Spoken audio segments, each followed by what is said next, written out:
Welcome to the Khatm al-Quran Majlis of MS Voice. أعوذ بالله من الشيطان الرجيم. بسم الله الرحمن الرحيم.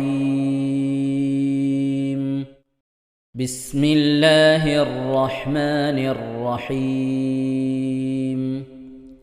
لا أقسم بهذا البلد وأنت حل بهذا البلد ووالد وما ولد لقد خلقنا الإنسان في كبد أيحسب أن لن يقدر عليه أحد يقول أهلكت مالا لبدا أيحسب أن لم يره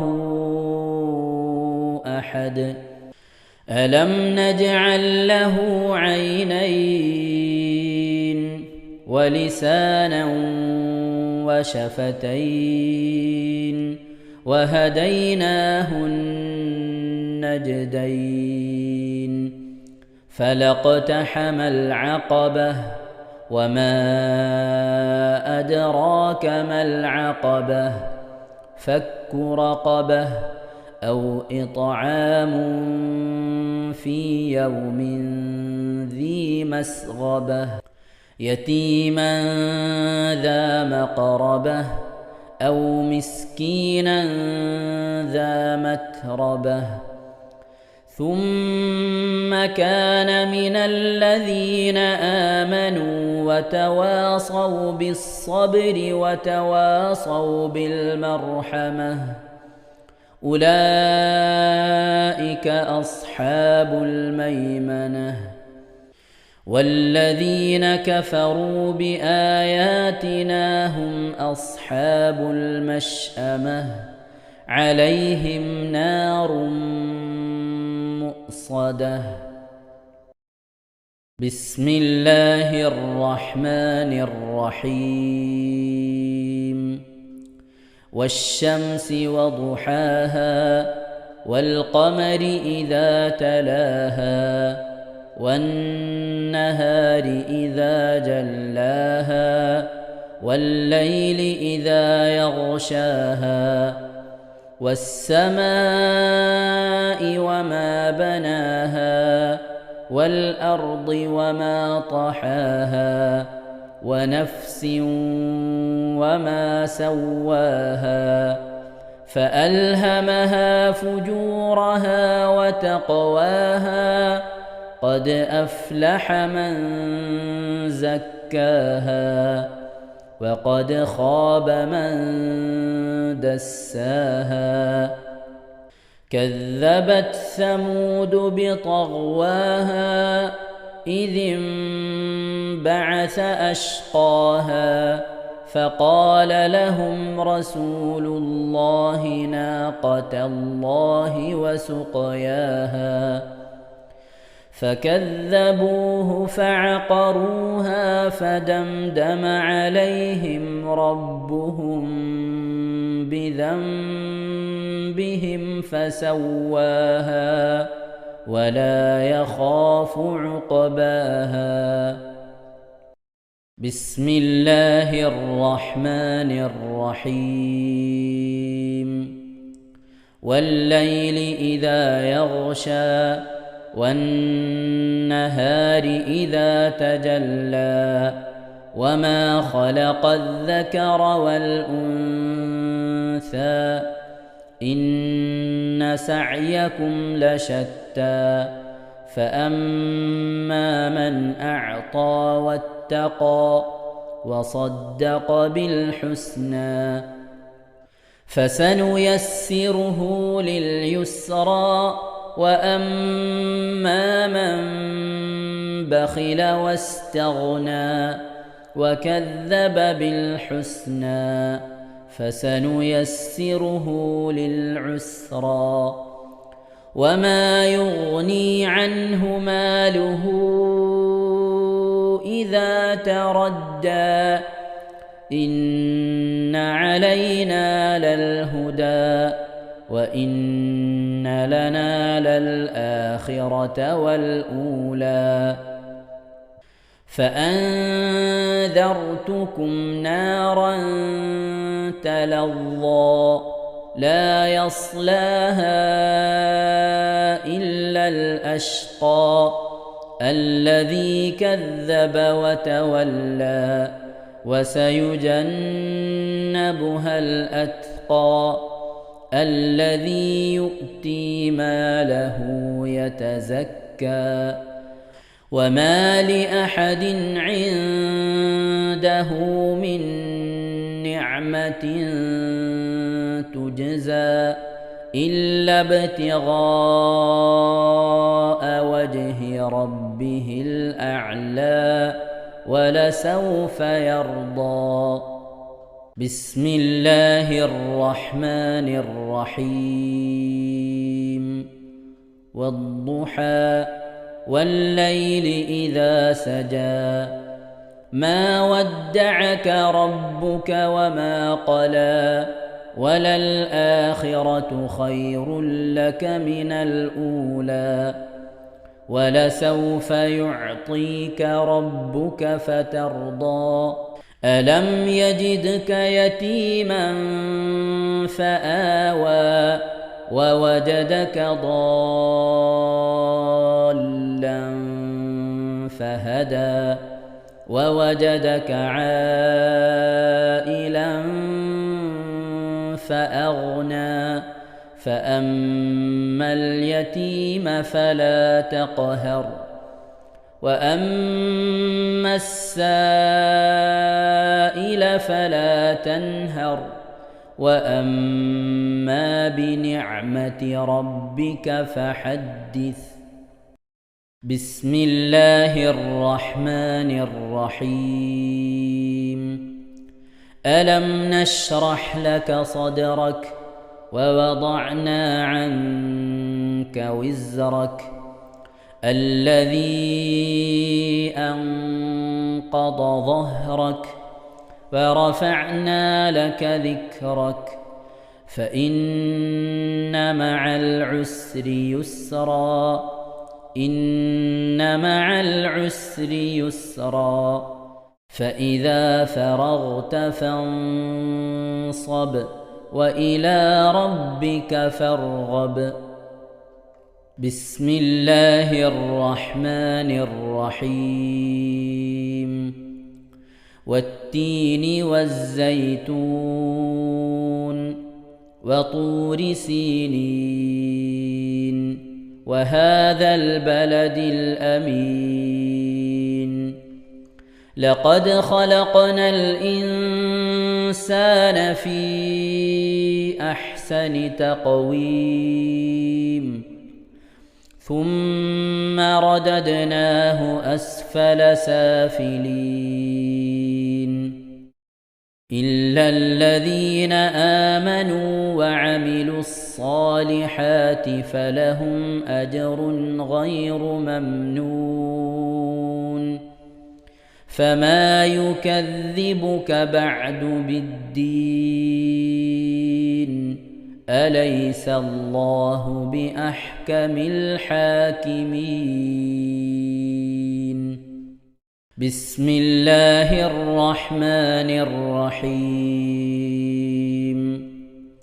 اقرأ باسم ربك الذي خلق خلق الإنسان من علق اقرأ وربك الأكرم الذي علم بالقلم علم الإنسان ما لم يعلم كلا إن الإنسان ليطغى أن رآه استغنى إن إلى ربك الرجعى أرأيت الذي ينهى عبدا إذا صلى أرأيت إن كان على الهدى أو أمر بالتقوى التقوى أرأيت إن كذب وتولى ألم يعلم بأن الله يرى كلا لئن لم ينته لنسفعا بالناصية ناصية كاذبة خاطئة فليدع ناديه سندع الزبانية كلا لا تطعه واسجد واقترب. ഇൻഷാ അല്ലാഹ് പ്രിയമുള്ള മുഅ്മിനീങ്ങളെ, ഇവിടെ തിലാവത്തിന്റെ സുജൂദ് ചെയ്യൽ സുന്നത്തുണ്ട്. ഞാൻ തിലാവത്തിന്റെ സുജൂദ് ചെയ്യുന്നു എന്ന് നിയ്യത്ത് ചെയ്ത് അല്ലാഹു അക്ബർ എന്ന് പറഞ്ഞ് കൈകെട്ടി നേരെ ഒരു സുജൂദിലേക്ക് പോവുക. സുജൂദിൽ സജ്ജദ വജ്ഹിയ ലില്ലദി ഖലഖഹു വഖദ്ദറഹു വശഖ്ഖ സമഅഹു വബസറഹു ബിഹൗലിഹി വഖുവ്വതിഹി ഫതബാറകല്ലാഹു അഹ്സനുൽ ഖാലിഖീൻ എന്നുള്ള ദിക്ർ ഒരു വട്ടം ചൊല്ലുക. അത് അറിയുന്നവർ അത് ചൊല്ലുക, അല്ലെങ്കിൽ സുബ്ഹാന റബ്ബിൽ അഅല വബിഹംദിഹി എന്ന് ചൊല്ലുക. അതിനുശേഷം അല്ലാഹു അക്ബർ എന്ന് പറഞ്ഞ് എഴുന്നേറ്റ് അത്തഹിയാത്തിനിരിക്കുന്നത് പോലെ ഇരുന്ന ശേഷം അസ്സലാമു അലൈക്കും വറഹ്മത്തുള്ളാഹ് എന്ന് വലഭാഗത്തേക്കും അസ്സലാമു അലൈക്കും വറഹ്മത്തുള്ളാഹ് എന്ന് പറഞ്ഞ് ഇടഭാഗത്തേക്കും സലാം വിട്ടുക. ഇങ്ങനെയാണ് തിലാവത്തിന്റെ സുജൂദ് ചെയ്യേണ്ടത്. ഇൻഷാ അല്ലാഹ് എല്ലാവരും വീഡിയോ സ്റ്റോപ്പ് ചെയ്ത് തിലാവത്തിന്റെ സുജൂദ് ചെയ്ത ശേഷം ഇൻഷാ അല്ലാഹ് വീഡിയോ പ്ലേ ചെയ്ത് ഖുർആൻ ഓതുക. ബാക്കി ബിസ്മില്ലാഹിർ റഹ്മാനിർ റഹീം. إنا أنزلناه في ليلة القدر وما أدراك ما ليلة القدر ليلة القدر خير من 1000 شهر تنزل الملائكة والروح فيها بإذن ربهم من كل أمر سلام هي حتى مطلع الفجر. بسم الله الرحمن الرحيم. لم يكن الذين كفروا من أهل الكتاب والمشركين منفكين حتى تأتيهم البينة. رسول من الله يتلو صحفا مطهرة فيها كتب قيمة. وما تفرق الذين أوتوا الكتاب إلا من بعد ما جاءتهم البينة. وما أمروا إلا ليعبدوا الله مخلصين له الدين حنفاء ويقيموا الصلاة ويؤتوا الزكاة وذلك دين القيمة.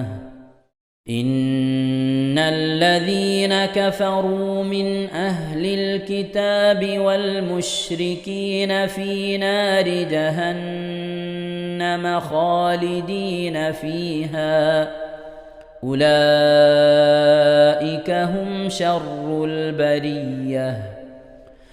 إن الذين آمنوا وعملوا الصالحات أولئك هم خير البرية جزاؤهم عند ربهم جنات عدن تجري من تحتها الأنهار خالدين فيها أبدا رضي الله عنهم ورضوا عنه ذلك لمن خشي ربه. صدق الله العظيم. അള്ളാഹു സുബ്ഹാനഹു തആല നാം ഓതിയതായ പരിശുദ്ധമായ ഖുർആൻ ഷരീഫിനെ സ്വീകരിക്കട്ടെ. എന്തെങ്കിലും പാകപ്പിഴകളൊക്കെ വന്നവന് വിട്ടുപുറത്ത് മാപ്പാക്കി നൽകി അനുഗ്രഹിക്കട്ടെ. ഇതൊക്കെ നാളെ നമ്മുടെ ഖബറിലേക്ക് ഉപകരിക്കുന്ന സൽക്രമമായി അള്ളാഹു കബൂൽ ചെയ്യട്ടെ. ആമീൻ യാ റബ്ബൽ ആലമീൻ. പ്രിയമുള്ള മുഅ്മിനീങ്ങളെ, എന്തൊക്കെയാണ് വിശേഷങ്ങൾ? എല്ലാവർക്കും സുഖം തന്നെയല്ലേ? അള്ളാഹു സുബ്ഹാനഹു തആല ഇഹത്തിലും പരത്തിലും നമുക്കൊക്കെ സുഖവും സന്തോഷമൊക്കെ നൽകട്ടെ. ആമീൻ. മുഅ്മിനീങ്ങളെ, നാളെ വെള്ളിയാഴ്ച ദിവസമാണ്. ഇന്ന് വ്യാഴാഴ്ച ദിവസമാണല്ലോ. ഇന്ന് ഇൻഷാ അള്ളാഹ് ഇശായിന് മുമ്പായിക്കൊണ്ട് പരമാവധി ദിക്ർ സ്വലാത്ത് ചൊല്ലിയതൊക്കെ നമ്മളെ വാട്സപ്പിലേക്ക് അറിയിക്കണം.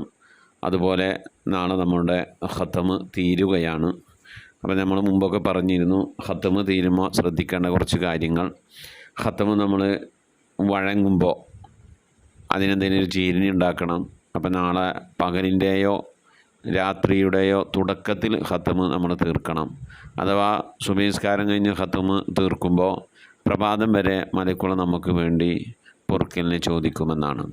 അതുപോലെ തന്നെ മഗ്‌രിബ് നിസ്കാരം കഴിഞ്ഞിട്ട് സുബഹി നിസ്കാരം കഴിഞ്ഞിട്ട് നമ്മൾ ഖത്തം മുഴുകാണ്, മഗ്‌രിബ് വരെ മലക്കുകൾ നമുക്ക് വേണ്ടി പൊറുക്കലിനെ ചോദിക്കും. മഗ്‌രിബ് നിസ്കാരം കഴിഞ്ഞിട്ട് ഒരാൾ ഖത്തമ് തീർത്ത് കഴിഞ്ഞാൽ സുബഹി വരെ അള്ളാഹുവിനോട് അവനക്ക് വേണ്ടി ഖത്തമ് തീർത്ത ആൾക്ക് വേണ്ടി മലക്കുകൾ പൊറുക്കലിനെ ചോദിക്കുമെന്നാണ്.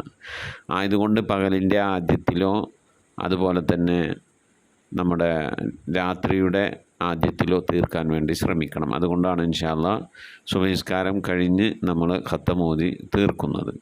അപ്പം നാളെ നമ്മൾ ഖത്തമ് തീർക്കുന്നത് 6 മണിക്കായിരിക്കും നമ്മളെ മജ്‌ലിസ് തുടങ്ങുക. ഇൻഷാ അല്ലാഹ്. അപ്പോൾ മജ്‌ലിസ് കഴിയുന്നതോടുകൂടി ഈ പറഞ്ഞ സമയത്തിലേക്ക് എത്തും. അള്ളാഹു കബൂൽ ചെയ്യട്ടെ. ആമീൻ. എന്തെങ്കിലും ചീരിനിയൊക്കെ ഇന്ന് തന്നെ വാങ്ങി വെക്കണം. രാവിലെ ആയതുകൊണ്ട് നല്ലത് എന്തെങ്കിലും പലഹാരങ്ങൾ ഉണ്ടാക്കലായിരിക്കും. അതല്ലെങ്കിൽ ഈത്തപ്പഴം അങ്ങനെ പോലെ എന്തെങ്കിലും ഒരു ചീരിനി ഉണ്ടാക്കണം. ആ ചീരിനി മറ്റുള്ളവരിലേക്ക് ഖത്തം ഓതിയതിൻ്റെ ചീരിനിയാണ് എന്ന് പറഞ്ഞ് മറ്റുള്ളവരിലേക്ക് വിതരണം ചെയ്യുന്നതും നല്ലതാണ്. അതുപോലെ സദ്യ ഉണ്ടാക്കുന്നതും നല്ലതാണ് ഖത്തമ് ഓതി കഴിഞ്ഞിട്ടുണ്ടെങ്കിൽ. അതുപോലെ മരണപ്പെട്ടു പോയവർക്കും മറ്റു അഭ്യുദയകാംക്ഷികൾക്കൊക്കെ വേണ്ടി അതിൻ്റെ പ്രതിഫലത്തെ വഴങ്ങലും പ്രത്യേകം സുന്നത്താണ്. ഖത്തം ഓതിക്കഴിഞ്ഞാൽ വഴങ്ങി ദ്വാരക്കണം എന്നാണ്. അതൊക്കെ നമ്മൾ മജ്‌ലിസിൽ ദ്വാരക്കും. അതിൻ്റെ പുറമെ നിങ്ങളും എന്ത് ചെയ്യണം? ഖത്തം ഓതി തീർത്തവരെല്ലാവരും അത് വഴങ്ങി ദ്വാരക്കണം. അള്ളാഹു കബൂൽ ചെയ്ത് അനുഗ്രഹിക്കട്ടെ. ആമീൻ യാ റബ്ബൽ ആലമീൻ. പിന്നെ ഖത്തം വഴങ്ങുന്ന അന്ന് നോമ്പെടുക്കൽ സുന്നത്താണ് എന്നാണ്. അപ്പോൾ നോമ്പുള്ളവരൊക്കെ നമ്മളെ മജ്‌ലിസിലുണ്ടാവും എന്ന് വിചാരിക്കുന്നു. അള്ളാഹു കബൂൽ ചെയ്ത് അനുഗ്രഹിക്കട്ടെ. അപ്പോൾ ഇൻഷാ അള്ളാഹ് നാളെ നമുക്ക് 6 മണിക്ക് മജ്‌ലിസ്. പല ആളുകളും ദുആ വസിയത്ത് ചെയ്തിട്ടുണ്ട്. പലവരും പ്രത്യേകിച്ച് ഹദിയകളൊക്കെ അയച്ചു തന്ന് ദുആ ചെയ്യണമെന്നൊക്കെ പറഞ്ഞവരുണ്ട്. എല്ലാവർക്കും വേണ്ടി ഇൻഷാ അള്ളാഹ് നമുക്ക് ദ്വാരക്കണം. നമ്മൾ ഓതിയ ഖത്തമ് നമ്മിൽ നിന്ന് മരണപ്പെട്ടുപോയവരുടെ പേരിൽ നമുക്ക് വഴങ്ങണം. അള്ളാഹു കബൂൽ ചെയ്യട്ടെ. ആമീൻ യാ റബ്ബൽ ആലമീൻ. പ്രിയമുള്ള മുഅ്മിനീങ്ങളെ, ദുആ കൊണ്ട് വസിയത്ത് ചെയ്ത പലവരുമുണ്ട്. ഫാത്തിമ സുഹറ പടിഞ്ഞാട്ടുമുറി വാപ്പാൻ്റെ ആണ്ടാണ്. ഖത്തം ഓതിയിട്ടുണ്ട്. അവർ ഉംറ ചെയ്തുകൊണ്ടിരിക്കുകയാണ്. മക്കത്തും മദീനത്തും ഇങ്ങനെ വന്നും പോയി നിൽക്കുകയാണ്. ഗൾഫിലാണുള്ളത്. പ്രത്യേകം ദുആ ചെയ്യണമെന്ന് പറഞ്ഞിട്ടുണ്ട്. അള്ളാഹു സുബ്ഹാനഹു തആല പ്രിയപ്പെട്ട ആ സഹോദരിയുടെ മരണപ്പെട്ടു പോയ പിതാവിന് അള്ളാഹു മഗ്‌ഫിറത്ത് നൽകി അനുഗ്രഹിക്കട്ടെ. സംഭവിച്ചു പോയ തെറ്റുകുറ്റങ്ങൾ അവരിൽ നിന്നും നമ്മളിൽ നിന്നൊക്കെ അള്ളാഹു വിട്ടുപുറത്ത് മാപ്പാക്കി നൽകട്ടെ. പ്രത്യേകിച്ച് അവർ ഓതിയ ഖത്തം അള്ളാഹു കബൂൽ ചെയ്യട്ടെ. അർഹമായ പ്രതിഫലം ഇഹത്തിൽ പരത്തിലും നൽകി അനുഗ്രഹിക്കട്ടെ. ആ പ്രതിഫലമൊക്കെ കണ്ടുകൊണ്ട് ആ പിതാവിന് ഖബറിൽ കിടന്ന് സന്തോഷിക്കാനുള്ള തൗഫീഖ് നൽകട്ടെ. അതുപോലെ നമ്മളെ ഖത്തമുൽ ഖുർആൻ മജ്‌ലിസുമായി ബന്ധപ്പെട്ടവരിൽ മരണപ്പെട്ടു പോയവരുടെ ഒക്കെ ഖബറിടത്തിലേക്ക് എത്തിച്ചു കൊടുക്കണേ എന്ന് പറഞ്ഞ് ഹദിയ ചെയ്തിട്ടുണ്ട്. അവർക്കൊക്കെ വേണ്ടി ദ്വാരക്കണമെന്ന് പ്രത്യേകം അവർ പറഞ്ഞിട്ടുണ്ട്.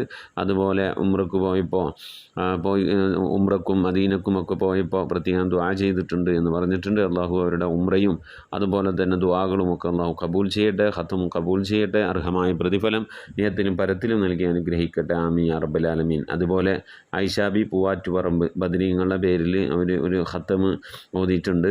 അത് നാളെയാണ് തീരുന്നത്. പ്രത്യേകം ദുആ ചെയ്യണമെന്ന് പറഞ്ഞിട്ടുണ്ട്. ഹദിയ അയച്ചിട്ടുണ്ട്. അള്ളാഹു കബൂൽ ചെയ്യട്ടെ. അർഹമായ പ്രതിഫലം ഇഹത്തിലും പരത്തിലും നൽകി അനുഗ്രഹിക്കട്ടെ.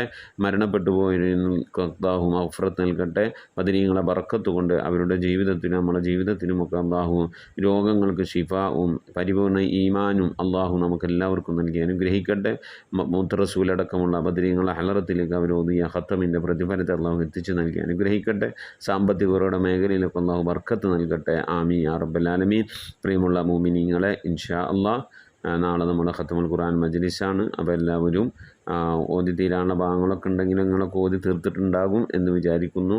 ഇൻഷാ അള്ളാഹ് നമ്മൾ ഓതി തീർത്ത് നാളെ തന്നെ നമ്മൾ പുതിയ ഖത്തമ് തുടങ്ങും. അള്ളാഹു കബൂൽ ചെയ്ത് അനുഗ്രഹിക്കട്ടെ. ആമീൻ. ഞാനൊരു ലിങ്ക് താഴത്തോട്ട് വിടുന്നുണ്ട്. അത് പരമാവധി ആളുകൾ സ്റ്റാറ്റസ് വെക്കണം. അതുപോലെ ഇന്ന് വിടുന്ന ഖുർആനിലെ ലിങ്ക് അടക്കമുള്ളത് പരമാവധി ആളുകളിലേക്ക് ഷെയർ ചെയ്യണം കേട്ടോ. ഇൻഷാ അല്ലാഹ് അല്ലാഹ് കബൂൽ ചെയ്യട്ടെ. നമ്മിൽ നിന്ന് മരണപ്പെട്ടു പോയവരുടെ പേരിൽ ഫാത്തിഹ, ഖിലാസ്, മുഹമ്മദ് ഓതി നമുക്ക് ദുആയിലേക്ക് പ്രവേശിക്കാം. إلى حضرة النبي سيدنا محمد صلى الله عليه وسلم. الفاتحة. أعوذ بالله من الشيطان الرجيم. بسم الله الرحمن الرحيم. الحمد لله رب العالمين الرحمن الرحيم مالك يوم الدين. إياك نعبد وإياك نستعين. اهدنا الصراط المستقيم صراط الذين أنعمت عليهم غير المغضوب عليهم ولا الضالين.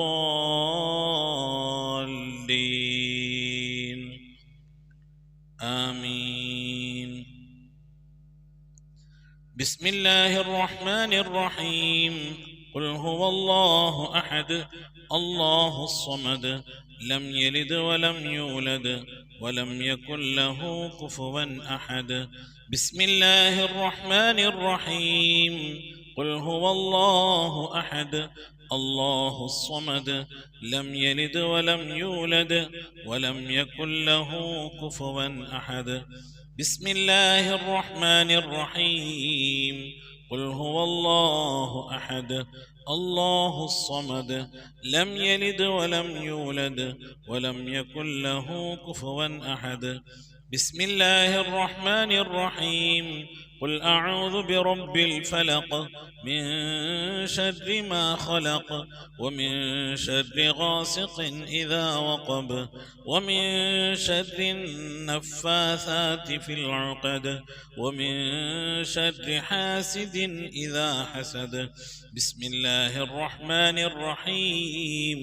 قل أعوذ برب الناس ملك الناس إله الناس من شر الوسواس الخناس الذي يوسوس في صدور الناس من الجنة والناس. لك الحمد يا رب يا الله يا معبود. اللهم صل وسلم على رسولك سيدنا محمد وعلى آل سيدنا محمد. اللهم أوصل مثل ثواب ما قرأناه هذه هدية واصلة زكية ورحمة نازلة وبركة باهية إلى حضرة النبي المصطفى محمد صلى الله عليه وسلم وإلى أرواح السادات البدريين رضوان الله تعالى عنهم أجمعين. اللهم شفعهم فينا يا أرحم الراحمين. اللهم بلغهم منا السلام. اللهم ربنا آتنا في الدنيا حسنة وفي الآخرة حسنة وقنا عذاب النار. اللهم اغفر لنا ولوالدينا ولمشايخنا ولأساتذتنا ولأزواجنا ولأصحابنا ولجميع المسلمين والمؤمنين ببركاتهم وكراماتهم يا أرحم الراحمين يا أرحم الراحمين يا أرحم الراحمين. آمين برحمتك. آمين آمين الحمد لله رب العالمين اللهم صل على سيدنا محمد عدد ما في علم الله صلاة دائمة بدوام ملك الله اللهم صل على سيدنا محمد عدد ما في علم الله صلاة دائمة بدوام ملك الله اللهم صل على سيدنا محمد الفاتح لما أغلق والخاتم لما سبق ناصر الحق بالحق والهادي إلى صراطك المستقيم وعلى آله حق قدره ومقداره العظيم اللهم صل على سيدنا محمد طب القلوب ودوائها وعافية الأبدان وشفائها ونور الأبصار وضيائها وعلى آله وصحبه وسلم اللهم صل صلاة كاملة وسلم سلاما تاما على سيدنا محمد الذي تنحل به العقد وتنفرج به الكرب وتقضى به الحوائج وتنال به الرغائب وحسن الخواتم واستسقى الغمام بوجهه الكريم وعلى آله وصحبه في كل لمحة ونفس بعدد كل معلوم لك لا إله إلا الله الموجود بكل زمان لا إله إلا الله المعروف بكل إحسان لا إله إلا الله المعبود بكل مكان لا إله إلا الله المذكور بكل لسان لا إله إلا الله كل يوم وفي شأن لا إله إلا الله الأمان من زوال الإيمان من شد الشيطان من ظلم السلطان يا قديم الإحسان يا غفور يا غفار سبحان المبدئ سبحان الباقي سبحان المضي سبحان الذي الأعلى سبحانه وتعالى لا شريك له برحمتك يا أرحم الراحمين പടച്ചവനെ ലോകരക്ഷിതാവായ റഹ്മാനുറഹീമായ അല്ലാഹ് ഞങ്ങൾ ഓതിയ പരിശുദ്ധമായ ഖുർആനു ശരീഫിനെ ഞങ്ങൾ ഓതിക്കൊണ്ടിരിക്കുന്ന ഖതമിനെ ഞങ്ങൾ ഓതിയതായ സൂറത്തു സജ്ദയെ ഞങ്ങൾ ചൊല്ലിയതായ ഹബീബിൻ്റെ മേൽ ചൊല്ലിയതായ മദ്ഹിന സ്വലാത്തിനെ ദിക്റുകൾ അസ്മാഉൽ ഹുസ്നകളെ ഞങ്ങളെല്ലാ സൽക്കർമ്മങ്ങളെ ഇബാദത്തുകളൊക്കെ നീ സ്വീകരിക്കണേ അല്ലാഹ് എന്തെങ്കിലും പാകപ്പെടൽ വന്നവരും വിട്ടുപുറത്ത് മാപ്പാക്കണേ അല്ലാഹ് ഇതൊക്കെ നാളെ ഞങ്ങളെ ഖബറിലേക്ക് ഉപകരിക്കുന്ന സൽക്കർമ്മമാക്കണേ അല്ലാഹ് ഇതിൻ്റെയൊക്കെ തുല്യമായ പ്രതിഫലത്തെ ഹബീബായ പ്രവാചകൻ മുത്ത് മുഹമ്മദ് മുസ്തഫ സല്ലല്ലാഹു അലൈഹി വസല്ലമ തങ്ങളെ ഹളറത്തിലേക്ക് എത്തിക്കണേ അല്ലാഹ് അവിടുത്തെ ശഫാഅത്ത് ലഭിക്കുന്നവരുടെ കൂട്ടത്തിൽ ഈ പാപികളായി ഞങ്ങളെ ഉൾപ്പെടുത്തണേ അല്ലാഹ് ഞങ്ങളുമായി ബന്ധപ്പെട്ടവർ ഞങ്ങളുടെ അഹ്ലുകാർ ഞങ്ങളെ സ്നേഹിച്ചവർ സഹായിച്ചവർ ഭക്ഷണം നൽകിയവർ വസ്ത്രം നൽകിയവർ ഞങ്ങളെ പഠിപ്പിച്ചെന്ന ഉസ്താദുമാർ ഞങ്ങളെ അഭ്യുദയകാംക്ഷികൾ ഞങ്ങൾ സ്നേഹിക്കുന്നവർ ഞങ്ങളെ സ്നേഹിക്കുന്നവർ എല്ലാവരെയും ഉൾപ്പെടുത്തി അനുഗ്രഹിക്കണേ അല്ലാഹ് റഹ്മാനായ റബ്ബേ എല്ലാ അമ്പിയാക്കൾ മുർസലീങ്ങളെ ഹളറത്തിലേക്ക് എത്തിക്കണേ അല്ലാഹ് അവരുടെ അനുചരന്മാരുടെ ഹളറത്തിലേക്ക് എത്തിക്കണേ അല്ലാഹ് അഹ്ലു ബൈത്തിന്റെ ഉമ്മഹാത്തുൽ മുഅ്മിനീങ്ങളുടെ സഹാബത്തെ എല്ലാ സഹാബത്തെ കിറാമിനെ ഹളറത്തിലേക്ക് എത്തിക്കണേ അല്ലാഹ് എല്ലാ ഔലിയാക്കളുടെ ഹളറത്തിലേക്ക് സാലിഹീങ്ങൾ സജ്ജനങ്ങൾ മശായിഖന്മാർ ഖൈറുൽ അഹ്ലുകാർ ശുഹദാ സിദ്ദീഖീങ്ങളുടെ ഹളറത്തിലേക്ക് എത്തിക്കണേ അല്ലാഹ് റബ്ബേ അവർക്കൊക്കെ നിന്റെ അടുക്കലുള്ള സ്ഥാനങ്ങൾ ഉയർത്തി കൊടുക്കണേ അല്ലാഹ് അവരുടെ ഹഖ് ജാഹ് ബർക്കത്തുകളെ ആക്കിബത്ത് നന്നാക്കി തരണേ അല്ലാഹ് ഈമാൻ സലാമത്തിലാക്കി തരണേ അല്ലാഹ് ഇരു ലോക വിജയികൾ ഉൾപ്പെടുത്തി അനുഗ്രഹിക്കണേ അല്ലാഹ് റഹ്മാനായ റബ്ബേ അല്ലാഹുവേ എൻ്റെ ഉമ്മ മരിച്ചു പോയിട്ടുണ്ട് ഉപ്പ മരണപ്പെട്ടു പോയിട്ടുണ്ട് സഹോദരൻ മരിച്ചു പോയിട്ടുണ്ട് അല്ലാഹുവേ മോശൻ മരണപ്പെട്ടു പോയിട്ടുണ്ട് ഉമ്മ ഒഴിക്കും ഉപ്പ ഒഴിക്കും ഒരുപാട് ആളുകൾ മരിച്ചു പോയിട്ടുണ്ട് ഉസ്താദുമാർ മരണപ്പെട്ടു പോയിട്ടുണ്ട് അല്ലാഹ് അതുപോലെ ഈ മജ്‌ലിസിൽ പങ്കെടുക്കുന്ന എൻ്റെ പ്രിയപ്പെട്ട ഉപ്പമാർ ഉമ്മമാർ സഹോദരിമാരിൽ നിന്ന് അല്ലാഹു ഇതുപോലെ പലവരും മരിച്ചു പോയിട്ടുണ്ട് അല്ലാഹ് അവരുടെയൊക്കെ ഖബറിടത്തിലേക്ക് ഇതിൻ്റെ മിഥില സവാബിനെ എത്തിക്കണേ അല്ലാഹ് ഞങ്ങളെ നാടുകളെ പള്ളിക്കാടുകൾ അന്ത്യവിശ്രമം കൊള്ളുന്ന എല്ലാ മുഅ്മിനാത്തിൻ്റെ ഹളറത്തിലേക്കും എത്തിക്കണേ അല്ലാഹ് റബ്ബേ ഈ മജ്‌ലിസിലുമായി ബന്ധപ്പെട്ടു ഈ മജ്‌ലിസിൽ പങ്കെടുത്ത സഹോദരിമാർ മരണപ്പെട്ടു പോയിട്ടുണ്ട് അല്ലാഹുവേ സഹോദരൻ മരിച്ചു പോയിട്ടുണ്ട് അല്ലാഹുവേ ഭർത്താക്കന്മാർ മരണപ്പെട്ടു പോയിട്ടുണ്ട് ഭാര്യമാർ മരിച്ചു പോയിട്ടുണ്ട് അല്ലാഹ് അവരുടെയൊക്കെ ഖബറിടത്തിലേക്ക് എത്തിക്കണേ അല്ലാഹ് അവനൊക്കെ ഖബർ നീ സന്തോഷത്തിലും റാഹത്തിലും ആക്കണേ അല്ലാഹ് അവരൊക്കെ ഞങ്ങളിപ്പോൾ ഈ ഖതമുൽ ഖുർആൻ മജ്‌ലിസിൽ ഞങ്ങൾ അല്ലാഹുവേ മൂന്നാമത്തെ കൊല്ലമാണ് ഈ മജ്‌ലിസ് നടക്കുന്നത് അല്ലാഹ് ഞങ്ങൾ അവരൊക്കെ ഓർത്തുകൊണ്ടിരിക്കുകയാണ് അല്ലാഹ് അതിൻ്റെയൊക്കെ അവരുടെ ഖബറിടത്തിലേക്ക് എത്തിച്ച് അവരുടെ ഖബറൊക്കെ നീ സന്തോഷത്തിലും റാഹത്തിലും ആക്കണേ അല്ലാഹ് റഹ്മാനായ റബ്ബേ ആഫത്ത് മുസീബത്തുകളിൽ നിന്ന് കാക്കണേ അല്ലാഹ് അപകടങ്ങളിൽ നിന്ന് പെട്ടെന്നുള്ള മരണങ്ങളിൽ നിന്ന് കാക്കണേ അല്ലാഹ് മാറാവ്യാധികളിൽ നിന്ന് കാക്കണേ അല്ലാഹ് ക്യാൻസർ ട്യൂമർ പോലത്തെ രോഗങ്ങളിൽ നിന്ന് കാക്കണേ അല്ലാഹ് പകർച്ചവ്യാധികളിൽ നിന്ന് കാക്കണേ അല്ലാഹ് റഹ്മാനായ റബ്ബേ അത്തരം രോഗങ്ങൾ കൊണ്ട് പ്രയാസപ്പെടുന്നവരുണ്ട് അല്ലാഹ് ദുആ കൊണ്ട് വസിയ്യത്ത് ചെയ്തവരുടെ ഞങ്ങളെ പരിചയക്കാരിലുണ്ട് കുടുംബക്കാരിലുണ്ട് അല്ലാഹു ഞങ്ങളുമായി ബന്ധപ്പെട്ടവരുണ്ട് അവർക്കൊക്കെ നീ ശിഫ നൽകി അനുഗ്രഹിക്കണേ അല്ലാഹ് അല്ലാഹു ഇനി എങ്ങാനും ഞങ്ങളുടെ ശരീരത്തിൽ അത്തരത്തിലുള്ള രോഗങ്ങൾ, ക്യാൻസറുമായി ബന്ധപ്പെട്ട അസുഖങ്ങൾ, പ്രയാസങ്ങളൊക്കെ ഉണ്ടെങ്കിൽ അള്ളാഹുവെ ഞങ്ങൾ അറിയുന്നതിൻ്റെ മുമ്പ് അല്ലാ നീ അതൊക്കെ അതിനൊക്കെ ശിഫാ നൽകി നീ ഞങ്ങളെ കാക്കണേ അല്ലാ. റഹ്മാനായ റബ്ബേ, പ്രിയപ്പെട്ട ഉമ്മമാർ ഉപ്പമാർ പലവരും രോഗം കൊണ്ട് പ്രയാസപ്പെടുന്നവരാണ്. മക്കൾ, ഭാര്യമാര്, സന്താനങ്ങൾ, പേരക്കുട്ടികൾ, സഹോദരന്മാർ, സഹോദരിമാർ റബ്ബേ രോഗം കൊണ്ട് പ്രയാസപ്പെടുന്നുണ്ട് അല്ലാ. എല്ലാവിധ രോഗങ്ങൾക്കും ശിഫ നിന്റെ അടുക്കൽ നിന്ന് മാത്രമാണല്ലോ അല്ലാ. നീ ശിഫ നൽകണേ അല്ലാ. നിന്റെ താഴത്തിനും പൊരുത്തത്തിനുള്ള ദീർഘായുസ് നൽകണേ അല്ലാ.